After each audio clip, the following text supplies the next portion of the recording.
My feeling is that horses, they picked up on what's going on for us, and they're incredible herd animals that help each other feel safe, and they are also prey animals, so they can feel what's happening in the environment.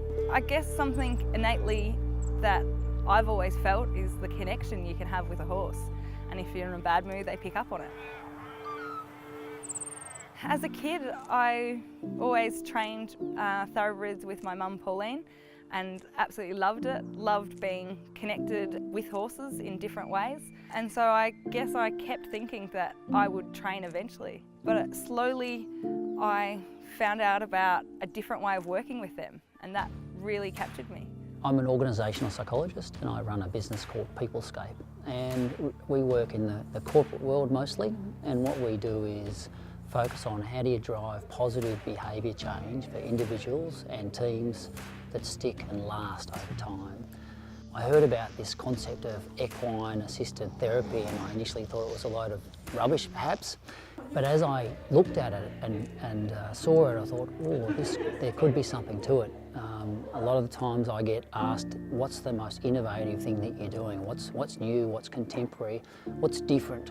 And when I had a look at this, I thought this could really add to the work that we already do.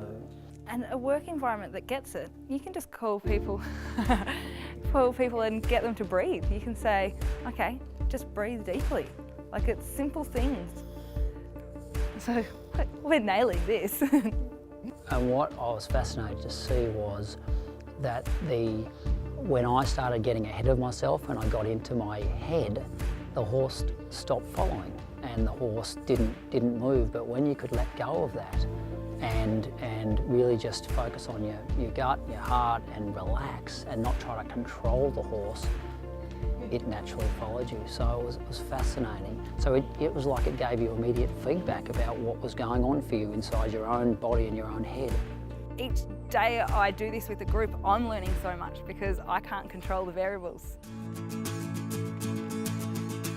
You're only about 1.5 meters away now. Put your hand out and let the horse come towards you. Stay calm.